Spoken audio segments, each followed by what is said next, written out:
Pa. Ça va ou quoi les gars? Tranquille? Cette vidéo, elle est importante comme toutes, mais celle-là, elle est clé. Parce que moi, je l'ai toujours vécu quand j'étais jeune, t'as pas assez d'expérience pour ce fucking job que t'as envie, que t'as l'expertise, t'as le talent, t'as pas que l'envie aussi, tu vois, t'as les connaissances. Mais on te dit, tu postules partout, on te dit c'est mort. On te répond, oh monsieur, effectivement, votre profil est intéressant, mais l'expérience manque à l'appel. Ça c'est Juju. En édition 2025, Juju il bouge la tête et il bouge les mains. Incroyable. Il aura d'autres fonctions en 2026, il va bouger les bras. Bref, tu vois ce que je veux dire, c'est ce fucking pas assez d'expérience. Ça me rend ouf ça. Tu sors du lot. T'as fait une formation, t'as un diplôme. Un fucking bac plus 2, bac plus 3, bac plus 4, bac plus 5. Bitch. Et on te demande 2 à 3 ans d'expérience. La petite cerise sur le gâteau, les petits gars. Sérieux les refs? Ça te rend pas ouf ça? Moi ça me énerve comme pas possible. Tu veux changer de secteur, ou tu veux te reconvertir, il y en a plein. Ou te lancer juste dans le marché du travail. T'as fait même sans diplôme ou avec. Si on te bloque. Parce que t'as aucun ou pas assez de passé professionnel. Non mais tu vas l'inventer ton passé. Moi je sortais de l'école, j'étais tout frais là, tout fringant, j'étais chaud. euh, je suis passé de je veux trouver un poste de juriste, parce que j'ai fait du droit, à assistant juridique. J'ai vite bifurqué les. Ouf. Moi ça a réduit mes ambitions. Il y a même des gens, ils ont fait des stages, ils ont fait de l'apprentissage, ils ont fait des petits contrats à répétition, des petits CDD, voire même des CIDD. Et on te dit, euh, non monsieur, ça compte pas.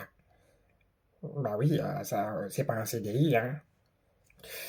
Tu sens, tu sens, mon rêve, que même pour apprendre, on te laisse pas ta chance. Parfois même pour postuler à une école ou tout ce que tu veux, on te demande de l'expérience. T'as l'impression qu'on te demande l'impossible. Et il faut que tu sois le mouton à 5 pattes. Il faut que tu aies le diplôme, l'expérience, que ce soit dans la faculté, l'école qui va bien, plus la recommandation, plus... on veut débuter là, c'est un poste de junior. Calmez-vous les gars. Bref, et tu vas pas te laisser abattre.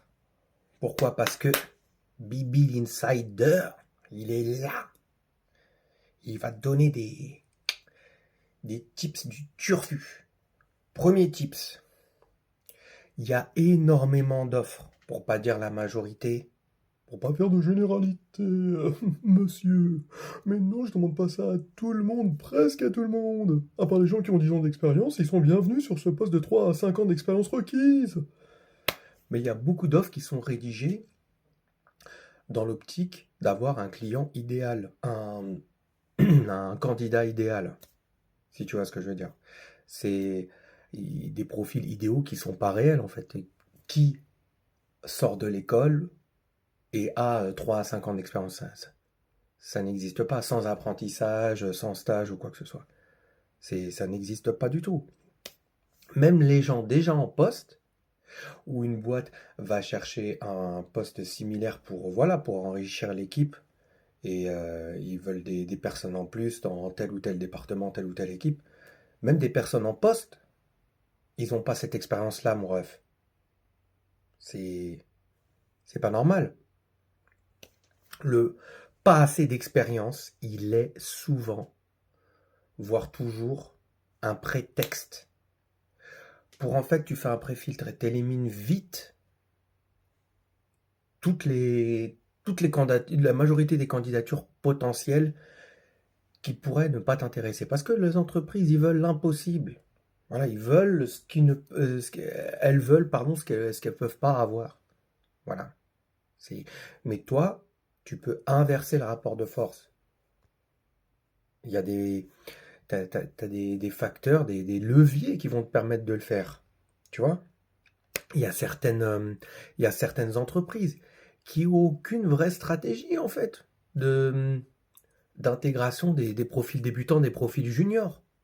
Des gens qui veulent débuter, des gens qui veulent se reconvertir dans tel ou tel domaine.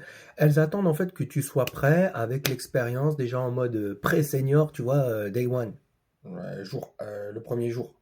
C'est mort, ça n'existe pas. Ton expérience qui est hors cadre, tu vois, ce qui rentre pas dans ce que, voilà, ce qui est noté dans l'offre, en fait, tout simplement, ce que l'entreprise, elle attend, que tu aies fait des projets personnels, que tu aies fait du bénévolat, que tu aies été indépendant, freelance, tout ce que tu veux, ça peut avoir beaucoup de valeur. Mais c'est à toi et à toi seul de faire exister cette valeur, cette fucking valeur, tu vois. Qu'à ce moment-là, quand t'as Hervé qui dit ah oui, mais je vois que niveau expérience, c'est un peu limite. Et là, si c'est dans le CV ou pas, tu fais ressortir ça. Tu fais ressortir les X années, les X projets que tu as fait qui t'ont tenu à cœur, qui sont dans ce domaine-là. Parce que ça a de la valeur. T'apportes une vraie plus-value pour l'offre. T'as pas rien foutu, t'es pas parti 2 ans aux Bahamas à te dorer la pilule, tu vois. Et le réseau aussi. Le réseau, avoir un réseau, ça pèse dans le game. Avoir un réseau influent, impactant là où tu veux aller, ça fait la différence. C'est beaucoup plus lourd que ton CV que tu as fait sur Canva en PDF. Hein. Bien sûr, une recommandation, un petit mot chaleureux d'un responsable ou quelqu'un avec qui tu as travaillé, ça te permet aussi de franchir un cap. Ça, faut pas se le nier. Donc il y a des moyens, il y a des facteurs. Là, faut pas être en mode, oh ça y est, c'est bon, on veut plus des jeunes, on veut plus des gens sans expérience. T'as des leviers. C'est juste faut aller les chercher, faut se mettre en valeur, faut les activer. Donc je vais pas faire le philosophe en carton avec la beubare comme ça, mais le pas d'expérience, ça peut faire mal. Voilà, c'est une porte qu'on te claque à la gueule, quoi. Et ce qu'il faut la faire, c'est faut que tu l'escalades, tu la défonces la porte. T'y vas, quoi. T'y vas franco. Dis-toi que c'est pas une fatalité. C'est pas une étiquette qu'on va te mettre là, débutant, senior, sans expérience. Parce que souvent on a ce sentiment-là, on se dit bah ça y est, moi, c'est bon, je suis catalogué. On arrête la victimisation là. On arrête. Aujourd'hui, tu peux trouver du taf, même avec un profil junior, si tu utilises les leviers. Et si tu vas aller chercher ces leviers-là et que tu te mets en avant. Et ce mur-là, voilà, tu fais tout pour le défoncer. T'y vas franco. Parce que l'expérience, ça va pas tomber du ciel. Il faut que tu la crées, il faut que tu la construis, il faut que tu oses, il faut que tu agisses, il faut que tu montres ce que tu as fait pour en arriver là. Moi, je vois des mecs sur les réseaux, LinkedIn, etc. C'est juste pour trouver un stage. Mais ils ont fait des trucs de folie. Les mecs, c'est des graphistes ou tout ce que tu veux. Ils ont un talent incroyable. Et pour trouver un stage, ils ont dû faire, mais je sais pas combien de carousels, je sais pas combien de mises en avant. C'est incroyable. Et ils vont chercher. Et après, ça marche. Et après, ils trouvent. Et tu crois quoi? Tu crois qu'ils n'ont pas eu envie d'abandonner? Bien sûr, et plus d'une fois. Mais ça marche. Le taf paye toujours. Sache-le, ça. Je vais pas faire le philosophe en carton-pâte avec la beubare qui touche le sol. Mais il y a une phrase que j'aime beaucoup de Sénèque qui est ce n'est pas parce que les choses sont difficiles que nous n'osons pas. C'est parce que nous n'osons pas que les choses sont difficiles. Donc oublie pas ça. Alors vas-y, postule, fais jouer ton réseau, apprends, montre-toi, vas-y.